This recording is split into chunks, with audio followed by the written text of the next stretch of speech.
to all of you, which is very beneficial for your research work and for future work. So basically, this is one of my thesis work where I presented here. So the topic is unlocking environmental solution, catalysis in hybrid advanced oxidation processes for wastewater treatment. So basically, our main focus is to commercialize our process, because nowadays everyone wants to commercialize your technology, commercialize your product, and commercialize your research. So basically, my main work is to motivate the use of catalysis, like use of nanoparticle, different types of nanoparticle like biocatalyst, as well as for the application for the wastewater treatment. So here I use the process through which I use the wastewater treatment, the advanced oxidation processes. And basically, ongoing lecture, I will explain what is the advanced oxidation process and what is hybrid advanced oxidation processes. So I can start.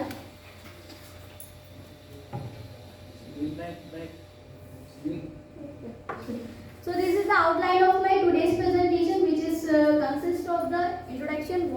Basically, introduction means why the need of the treatment of wastewater, which is exported from the various refineries, textile industry, dyes stuff, etc. And then the technology used for wastewater treatment, like the advanced oxidation processes. Then after that, what is the motivation of my behind this work, and then literature review. And next one is research objective, and then experimental work by which I did, and the last one is references. So basically, we all know that the wastewater is generated in huge amount in various industries, like refinery, like textile, dye stuff. They discharge large amount of wastewater directly into the environment, which is very harmful for the aquatic as well as human lives. So it is very crucial to treat the wastewater before discharge to environment. So here we can see that the water pollution contributed by the domestic, agriculture and industrial sector has become a major environmental concern in recent decades. So it is very important to treatment of the wastewater before discharging to the environment. Then after that, this is the some discharge of wastewater from various industries. We all know that if we personally contact them, any industry like refinery industry, crude industry, refinery, fertilizer industry, pesticide, all they give some real waste, synthetic wastewater for treatment of the. No one can release, no one can know that expose what are the real components in that wastewater. So basically, our main aim to collect that wastewater from different institute and different, which includes my own institute of different research laboratories, because in different laboratories we all show the some of the chemicals so that in basins which are discharged through the some pipelines, so which is also very harmful for everyone. So after that, I thought that some advanced oxidation process for the wastewater treatment. So basically, in advanced oxidation process, the hydroxyl radicals are generated by different modes of process. So basically, the purpose of the generating of hydroxyl radicals, because it has high oxidation potential, which oxidize the large molecules into the smaller one, which is easy to separate out the wastewater discharge. So basically, in right hand side there are some physical methods are available, which is very conventional and used in very recent decades. So like that, adsorption, filtration, sedimentation, and reverse osmosis. These processes are okay, but nowadays we want the process which completely mineralize the wastewater, because most of the components are present in wastewater are not completely degraded. So our main aim, and my main aim, my research group main aim is to complete mineralization of pollutant, organic pollutant, inorganic pollutant, whatever the present in wastewater, to completely mineralize them. Because before discharging into, it's very crucial to treat the wastewater. water. In left hand side, the advanced oxidation process methods are there. As I already told that in advanced oxidation process, hydroxy radicals are generated which have high oxidation potential and which have a very short lived. Short lived means it generated very short life of span, which completely degrade the larger molecules into the intermediate. Then intermediate completely mineralize into the carbon dioxide and water molecules. So the methods are ozonation, Fenton, cavitation, sonolysis and photolysis. So these are the methods through which the hydroxy radicals are generated. So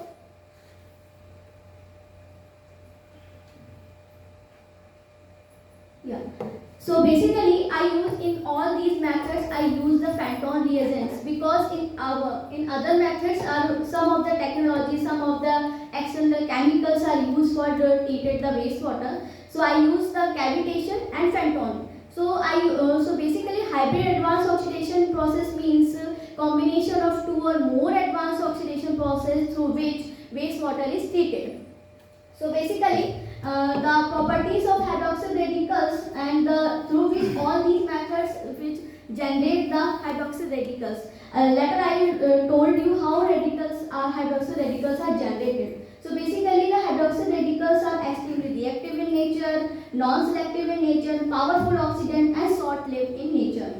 So basically this is the mechanism of the hydroxyl radicals for generation and for the degradation of the any organic and inorganic pollutants. So basically the pollutant which is present in our wastewater we have taken and then we use some cavitation like hydrodynamic cavitation and sonolysis. So hydrodynamic cavitation by generating the temperature and pressure, the bubbles are generated in the path of the pipe by the time it collapses and it generates the hydroxyl radicals. And in cavitation, by sono waves, so ultrasonication waves through, we generate the hydroxyl radicals. So with the help of these methods, we generate the hydroxyl radicals through which they directly degrade our organic pollutants or organic compound into the simpler molecules.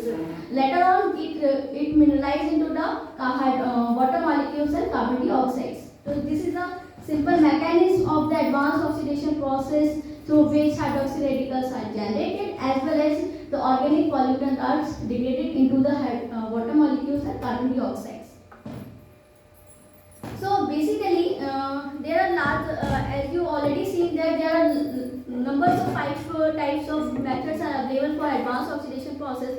But I have taken in that my own work and research work is ultrasonication with Fenton reagents. So basically, cavitation involves the production, evolution, and interstitial collapse of bubbles at several locations in reactor in nanoseconds, releasing a tremendous quantity of energy. Like you can see in figure that cavitation ultrasonication waves are generated in wastewater treatment by the mode of the ultrasonication bath. Here we can take the ultrasonication probe also.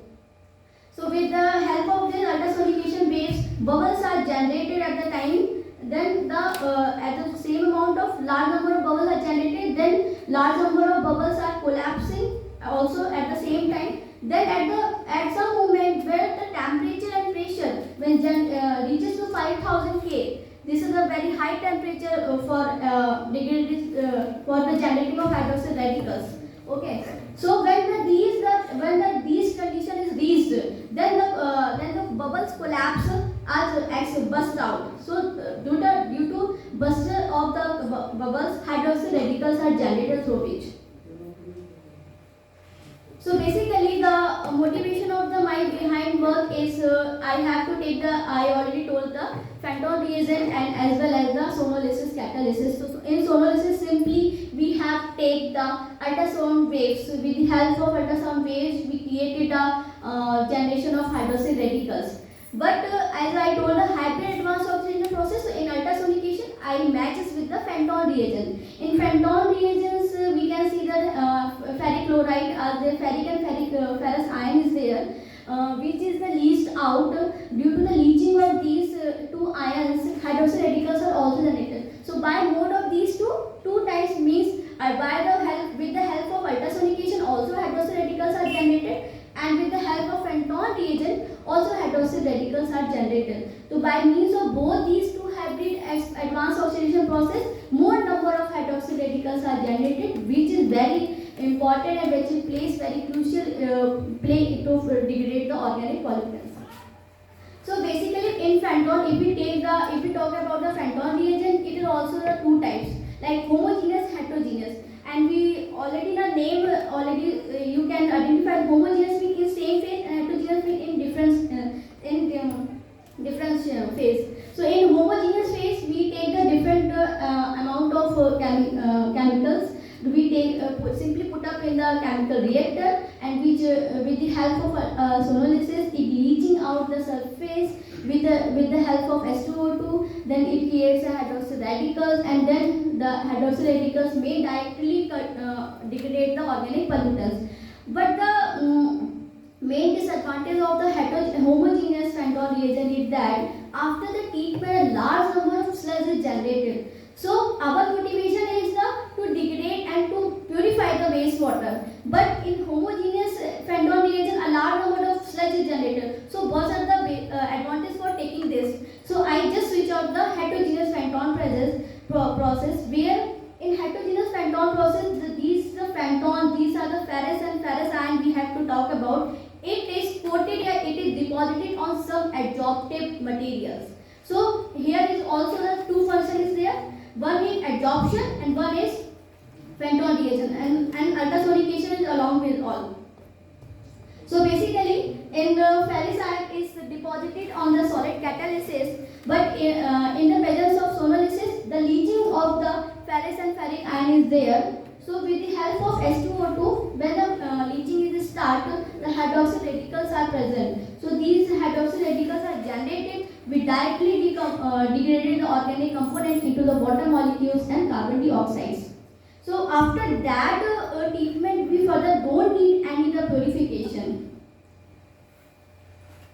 So basically these are the some literature review I have seen, because these are the some methods where many of the researchers take the only some single advanced oxidation process, some of them hybrid, and some of take with catalyst. Like we have talking about the catalyst is the hybrid advanced oxidation process. So these are the some findings of the authors which is already reported in literature. So I am not going to about to tell, because large number of, because wastewater treatment is also vast topic which is very saturated in nowadays, but the technology we used, that is important for the wastewater treatment. So basically our main aim is to commercialize the process. So first of all, we take all the experiment in a small scale, then we commercialize the process it.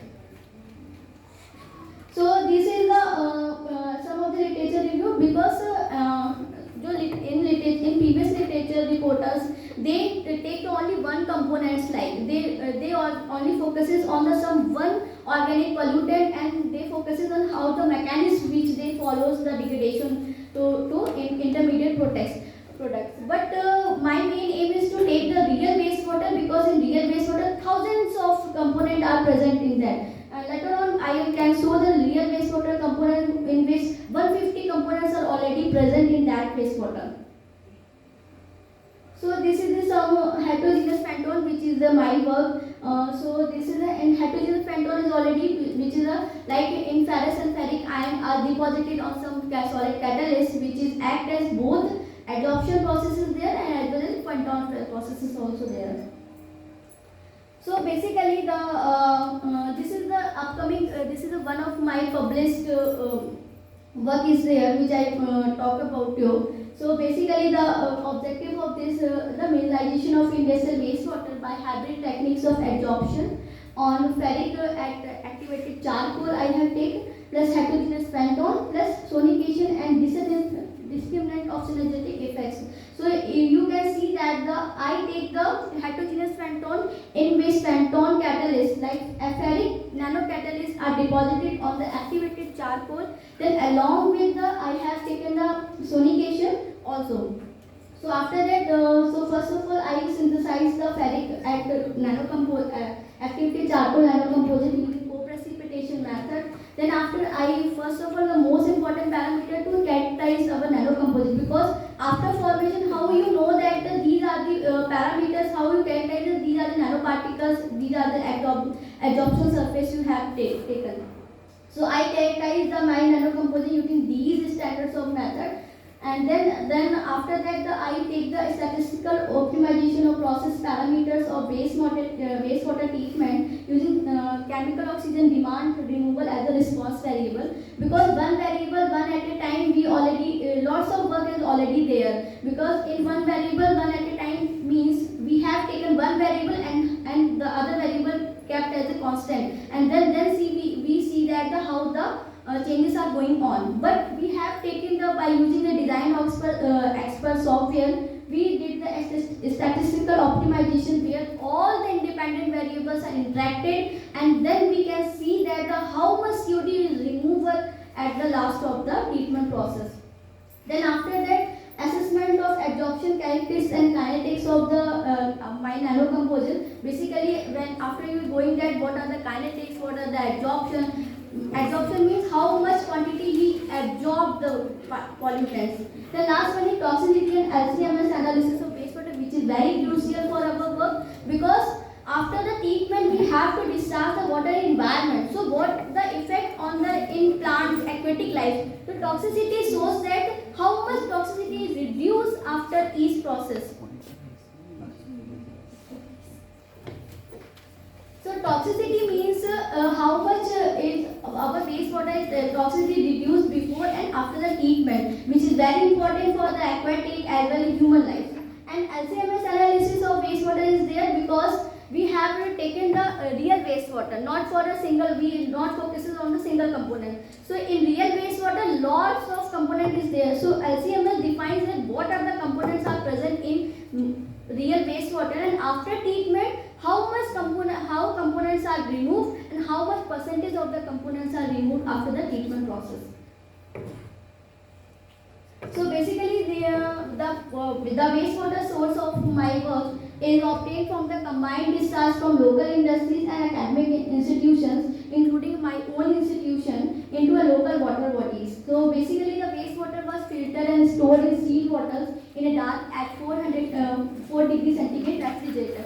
Because if we can't store it in sealed bottle, so it continuously reacting inside the bottle. So its COD is varying during the process of the experiment. So first of if we design any work about experiment, so first of all we have to design. We have to our main aim to see our source.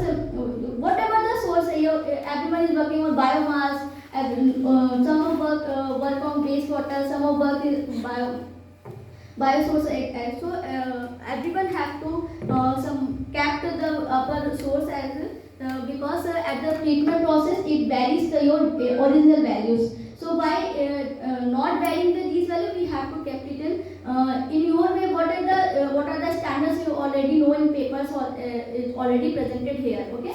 So basically when I collected the wastewater, so suddenly I did these characteristics of industrial wastewater, because after some time its characteristics changes if we can't kept in a refrigerator. So I did some pH measurement 9.31, basically is alkaline in nature, and then color is mustard or yellow color of original real wastewater, and the initial COD is 3246 ppm, and initial POC is 2500 ppm, and initial BOD is 1000 ppm. So these are the characteristics which I have taken just before taking the wastewater source. So then after that, when we design any research work, any work, so first of all the main focus is we have to thoroughly read all the literature reviews and note down the points. What are the findings of these literature and these authors basically. So by noting these points, so you have to at the end you can see that what are the gap between these authors, and by using these gaps you can design your own experiment basically. So by after that, by collection the wastewater, basically we have to first the collection of the wastewater from the different sources. Then after the fabrication of catalysis, because it is used in our process. So and then after the second focus on fabrication of the nanocomposite. So basically the nanocomposite I formed by the co-precipitation method. So basically firstly I formed help of co-precipitation methods. And then I mix up with the activated charcoal for the 80 degrees centigrade and for approximately 80 minutes for duration for the oil bath for stirring. So after 180 minutes, the black magnetic material settled down the bottle, which you can usually use. Basically, you can remove it by the external using the external magnet basically, because the nature of the nanoparticle is highly magnetic, super magnetic in nature. So by you can easily remove it from the using the external magnet. So this is the main important feature to take this iron particle with the activated charcoal, because it is easy to remove the process after the treatment process. Then after that, in right hand side, this is my experimental setup. This is the ultrasonication probe is there. With the help of ultrasound waves are generated, due to which hydroxyl radicals are generated. So after that, then after the next work is after if you synthesize your particle, if you collect your wastewater, so then the next step is how do you to decide the independent variables, means the variables which defects your parameters, the external parameter. Like in my experiment, I taken the chemical oxygen demand as the response variables. So I taken the adsorbent dose, how much dose I have to taken to effect the COD removal of my wastewater. Then next one is pH removal is also important for any wastewater treatment for taken it. Then after that the amount of SiO2 loading we have taken so basically I did some primary experimental work to design some the high and lower limit of it. So basically when you did when you read the literature review, you get some idea of the ranges about these independent variables. So basically you nothing to worry about, you have just to take it some upper limits, you have to just take it the lower limit and do it the experiment. You really seen that the response variable is very according to it. If it in lower experiment, lower range it doesn't affect it, then you take it the medial value, something like. Then put it I use statistical design of experiment using the design of expert software, to where I put it these experiments value, and then according to this I put it the ranges of according to it. Then it runs. It already is this software already gives our the predicted COD removal, but it gives the predicted COD removal, but we have to take it the E20 number of experimental runs to show these our experimental runs are matches with these predicted values or not. If it is matches, then our experiment are going on right way. If it is not, then we have to put it some more errors, because sometimes human error, sometimes machine error is also there. So we have to very careful to design any experiment, design any work. And most important work, many researchers are also lack without washing the glassware, without washing the equipment, they use directly. So by using, if you design an experiment, you firstly can we say that if tomorrow we can plan an experiment, then one day before we have to wash all these vessels, all these equipments, all these chemicals, we have to keep it in place, because this is very useful for our work. So these are the tables of the given by the software. So it includes the COD removal by predicted as well as the experimental. So then after the adsorption characteristics of nanocomposite is there, where I use the pseudo first order, second order, and Lagrange adsorption, absorption and non-dimensional separation factor is there. Every read in chemistry also coursework is also there. So basically by taking these adsorption characteristics, the motive of we are taking these, because we know that how much constant are there, how much absorption capacity of our nanocomposite is there, because our nanocomposite, the absorption capacity of our absorption nanocomposite is shows that how much organic pollutants whatever the pollutants are there, how much quantity is absorbed on that surface, and then how much is Fenton reaction is there. So the reason of behind taking these adsorption characteristics to know about the maximum adsorption capacity of our nanocomposite. So these are the some characterization I have told. So these first one is the XRD. XRD of our these four activity charcoal is also there, and nanoparticle is also there, and then the nanocomposite before and after reaction also there. So before and after nanocomposite also there. So we cannot see the any significant changes is there. It means there after before and after reaction it doesn't affect our nanocomposite. It means it doesn't alter the our surface crystalline structure. So and then after that this is the magnetization. Magnetization refers to means that it is very easy to separate before after the discharge, because it is very important to separate the nanocomposite or whatever the catalysis you have used. But the motive behind it, no, because nanocatalysis is very, if you use to fabricate the nanocatalysis in 24 hours of run of experiment, you have found some gram of nanocomposite form. So it is very important to take it all from the discharge before discharging the wastewater. So it is the magnetization property shows that it can easily be removed by applying the external magnet, which is very useful and which is very easy to separate, because external magnet is every day is present here, and then we can simply put it the magnet in the bottle, then the magnetic particle is also stick to the surface particle, then we can simply drop down the water supernatant. Then third one is this is the BT surface, BT structure of the our nanocomposite. Basically BT surface is characteristics shown that how much surface area of our nanocomposite, because the surface area basically when you know the surface area, then you can predict the adsorption is very for adsorption the surface area very important for us. The last one is the FTIR. Basically in FTIR what are the functional group are present. So these two graphs are FTIR before and after the reaction. So some of the peaks are identical before and after, and some of the new peaks are generated, which may be due to the some of the organic pollutants are present in our adsorption and nanocomposite. So basically this is the SEM images of the our nanocomposite or nanoparticle is there. So first one is the nanoparticle Fe3O4 जो magnetite nanoparticle, the SEM images. Then after nanocomposite is there. Then particle distribution is also there, means the after fabrication I found that the approximate size is 34 nanometer, which is very smaller to our expected.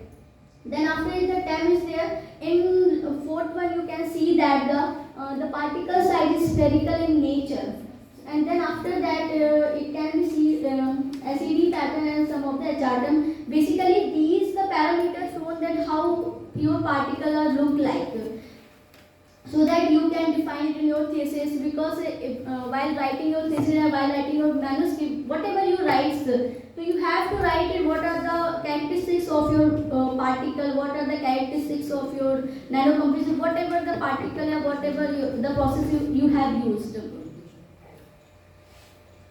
Then after we have taken the textural characteristics of these three nanocomposites. So activated charcoal, we can see that the alone activated charcoal have a large surface area, because activated charcoal are most commonly used for adsorption process, and for adsorption the materials have large surface of area, and when we take it the magnetite particle, it has smaller particles. So that's why we have combined these two particles to make a nanocomposite, because there is two benefits are there. First one is the activated charcoal as an adsorption, because it gave our the large surface area, and by adding the magnetic particle it gave the easy to separation.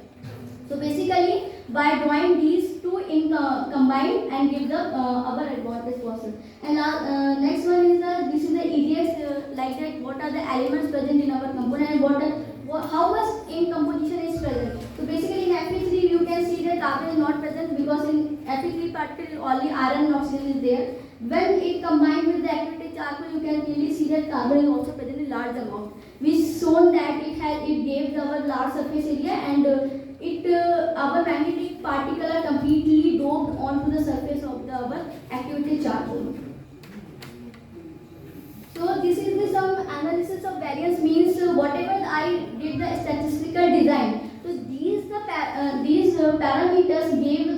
why our experiments, our model are best to fit our experimental data or not.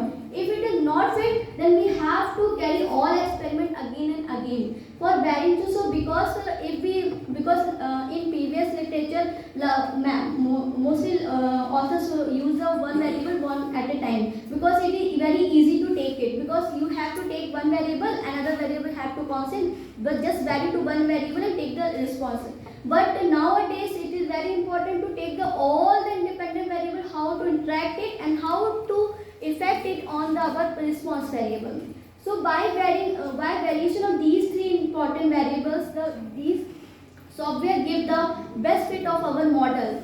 Because if it is not fitted, then we have to carry all the experiment again and again. So here we can see that in my experiment, it gave the p value, and these are the r square value 0.98, which is very limited to. We can see that r square limit tends to 1 is good for agreement for best fit model. So here you can see that it is very nearly to 1. So this shows that my model is very fitted. It means our experimental data, experiment results are very good to go.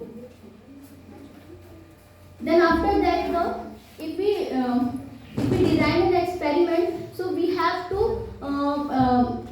variable, we have independent variable to vary their range. But after the statistical design, we have to get one optimum value, means we have to get the one adsorption. We have taken the adsorption dose, pH and SO2 loading. So what are these three optimum conditions at which we get the highest UD removal? So the optimum value is adsorption dose is 50 mg in 150 ml, and pH is 4.2 and SO2 loading is 2.4 ml. We have to taken it in for just showing the how much UD removal in that optimum value.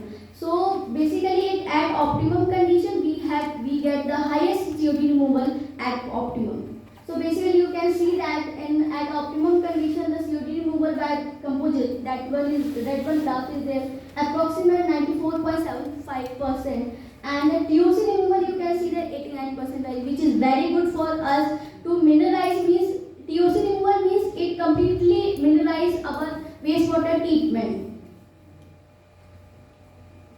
Then after that I already discussed the adsorption kinetics, so I just fitted my data by using the MATLAB. So by using, because nowadays it is very important for all researchers to use some software design, because in experimental no one can, because I already seen a lots of people are rejected, lots of people are standing because of experimental work. So everyone, I have to encourage all of you to use some design, some software like MATLAB, some ANSYS. So lots of Excel software are available at.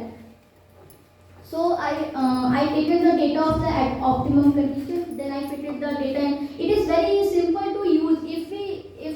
If you use once, it is very difficult to use, but if you used, then it is very in hand to use. So basically you just put it your optimum data condition in software, and just software does everything for you. It fitted data according to you. You have to just giving, like we have to feed them just like, then they give everything behind it. So it is very important to use the software for any researchers. Then after that, the important parameter we have to take the reusability and stability of the magnetic, because in the point of view of economic cost of wise we have taken, so it is very important to take the what are the reusability and stability, because these nanocomposites we have to use to large number of times, because for making these nanocomposites we minimize the cost of our also, because it is very economical for us. So the reusability means how much times we have to use, and then how much cycles are there, and at the last cycle how much removal efficiency are also presenting. So I taken the 5 cycles consecutively, then I seen that the very small decrement in the COD removal at the 5th cycle. It means it has the best usability and stability of the magnetic particle in 5 consecutive cycles. You can use 5, 6, what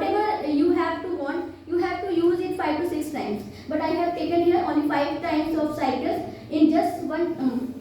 In reusability, we have to simply run first experiment. Then after that, after the first experiment, we have to accept the all nano composition. Then put it into the second. To just show that the how much removal efficiency are varying, decrement in according to your consecutive 5 cycles.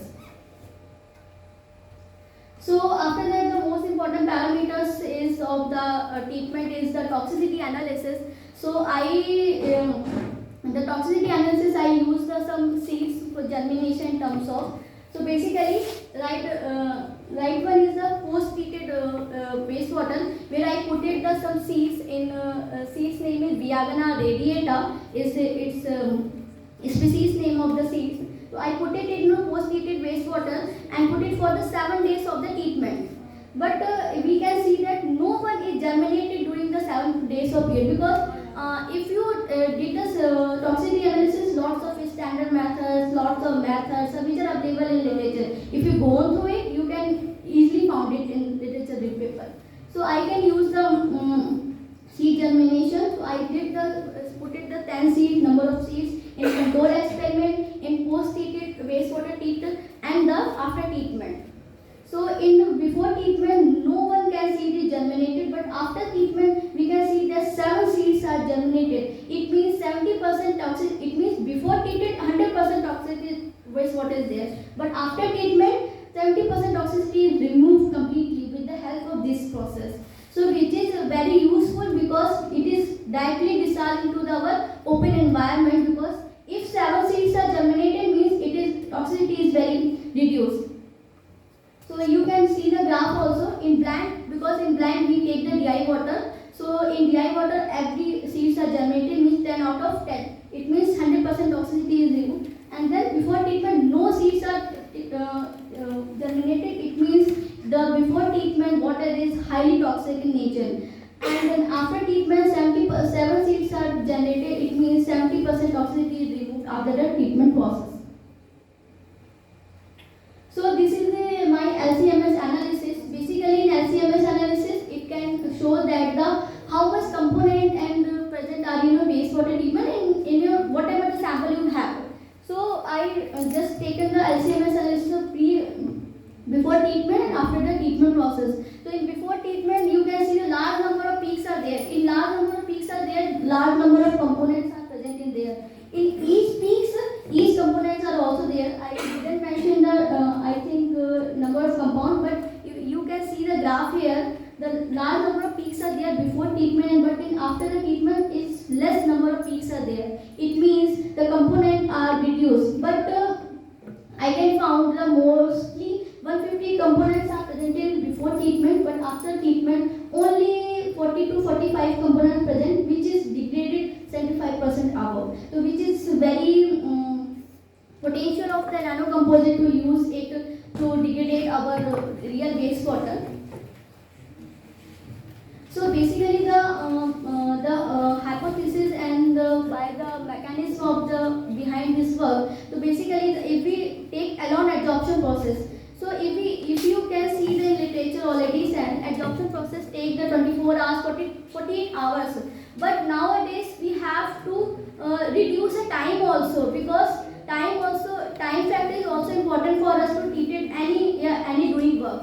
So our main work is to produce hydroxyl radicals in a short span of time, and we have to combine it very short span. We have to limitize our time, limitize our dose, limitize our everything. We have to limitize because we have to commercialize our product. So the mechanism of this process is by taking the ultrasonication, which increases the mass transfer of the particle, which forces the particle towards our nanocomposite, where the nano particles are there, where leaching of the iron is there, ferrous and ferric iron there. So when the organic pollutants are adsorption on the surface of the activated charcoal, so where the reaction is going on.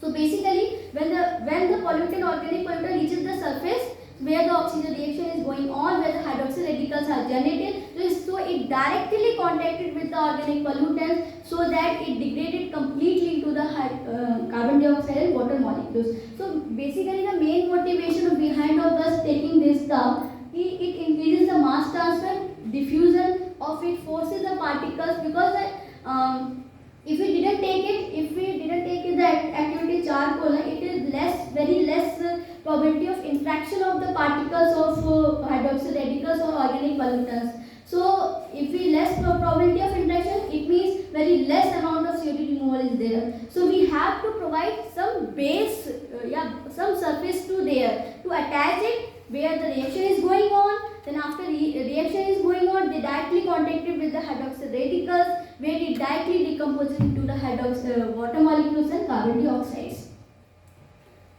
So these two reactions where the ferrous and ferric ions are combined with the H2O2, which give the number of hydroxyl radicals, which are degraded our organic component.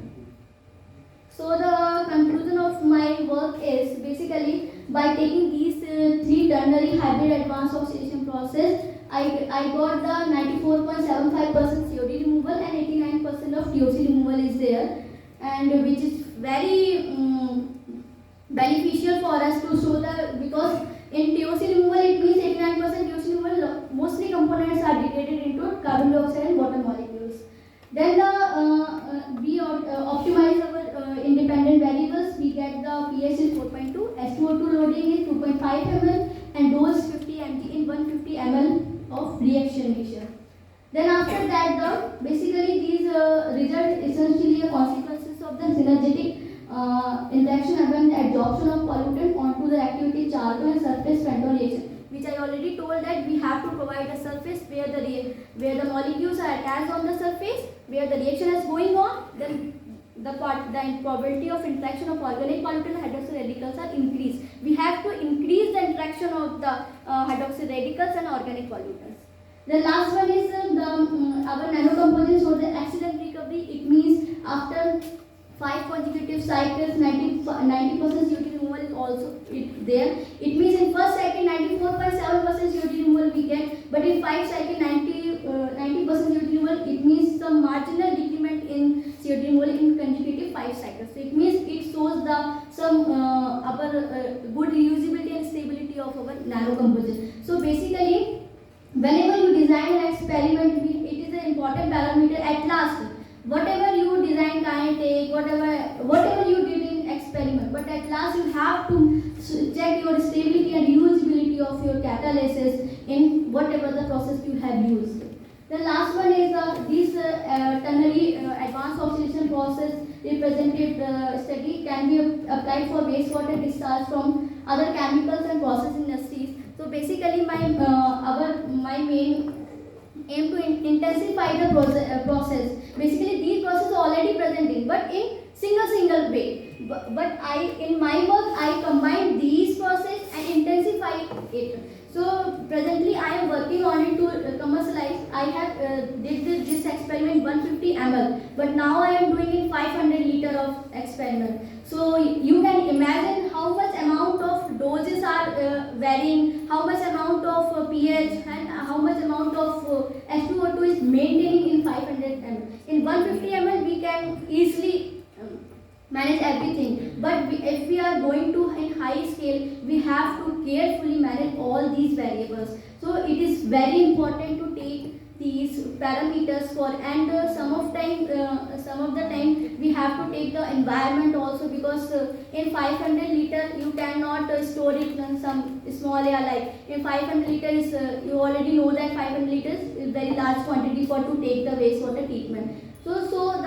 In every such so because of take this, I have to take the I also got the some entrepreneurship in this field also. So I am working on it also, whatever the consequences in large scale also, because the main aim is this technique is commercialize our process. So that's all. So for my today's talk is, and these are some differences are present which are shown in literature review. And now thank you and